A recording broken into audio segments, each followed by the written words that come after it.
घरेलू हिंसा एक गंभीर विषय है। ये कहानी एक ऐसी महिला की है जिसने दुख और डर की बेड़ियों को तोड़कर अपनी एक नई पहचान बनाई। कहानी दीवारों के कांच, एक खूबसूरत शुरुआत का अंत। अंजलि की शादी बड़े अरमानों के साथ समीर से हुई थी। समीर एक बड़े शहर में अच्छी नौकरी करता था। शुरुआत में सब कुछ सपने जैसा था, प्यार, उपहार और वादे। लेकिन शादी के कुछ महीनों बाद ही समीर का असली चेहरा सामने आने लगा। छोटी छोटी बातों पर चीखना चिल्लाना उसका स्वभाव बन गया। कभी नमक कम होने पर थाली फेंक देना, तो कभी अंजलि का अपने मायके वालों से बात करना उसे खटकने लगता। अंजलि को लगा कि शायद काम का स्ट्रेस है, वक्त के साथ सब ठीक हो जाएगा, पर वो गलत थी। खामोशी की कीमत। धीरे धीरे बात सिर्फ चिल्लाने तक नहीं रही। एक रात जब अंजलि ने थोड़ा पलटकर जवाब दिया, समीर ने उस पर हाथ उठा दिया। उस रात अंजलि टूट गई। उसने सोचा कि वो अपने माँ बाप को बताए, लेकिन फिर ख्याल आया, लोग क्या कहेंगे, मेरी वजह से उनकी बदनामी होगी। उसने चुप्पी साध ली। ये चुप्पी समीर के लिए एक हरियाली जैसी थी। उसका हौसला बढ़ता गया।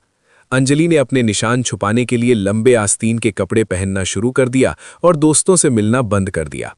उसका घर, जो सुकून की जगह होनी चाहिए थी, अब एक जेल बन गया था, जहां हर आहट पर उसका दिल कांप उठता था। बदलाव की लहर। एक दिन अंजलि की पुरानी सहेली मीरा बिना बताए उसके घर आ गई।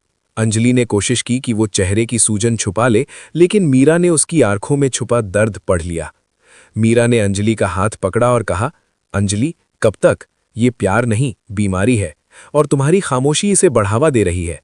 अगर तुम आज नहीं रुकोगी तो शायद कल रुकने लायक ही नहीं बचो। अंजलि ने रोने की कोशिश की, पर उसकी आंखें सूख चुकी थीं। उसने फैसला किया कि अब बहुत हो गया। आत्मनिर्भरता की ओर। अंजलि ने चुपचाप अपने पुराने सर्टिफिकेट्स निकाले। वो एक होनहार स्टूडेंट थी। उसने एक लोकल एनजीओ से संपर्क किया जो घरेलू हिंसा की शिकार महिलाओं की मदद करता था। उन्होंने अंजलि को कानूनी सलाह और हिम्मत दी। एक शाम जब समीर ने फिर से हंगामा शुरू किया और उससे पैसे मांगे, अंजलि पीछे नहीं हटी। उसने साफ कहा, बस आज के बाद मुझ पर हाथ उठाने की हिम्मत मत करना। मैंने तुम्हारे खिलाफ कंप्लेन दर्ज कर दी है। समीर पहले तो भड़का, लेकिन जब उसने देखा कि अंजलि की आंखों में अब डर नहीं बल्कि एक आग है, तो वो ठंडा पड़ गया। अंजलि उसी वक्त अपना बैग लेकर घर से निकल गई। नई सुबह। अगला एक साल मुश्किल था। केस चला, समाज ने बातें बनाई और समीर ने माफी मांगने का नाटक भी किया, लेकिन अंजलि ने मुड़कर नहीं देखा। उसने एक स्कूल में टीचर की नौकरी शुरू की। आज अंजलि का अपना एक छोटा सा घर है, जहां दीवारों पर निशान नहीं बल्कि उसकी कामयाबी की तस्वीरें हैं। उसने सीख लिया था कि सम्मान के बिना प्रेम का कोई मोल नहीं। सीख, मॉरल।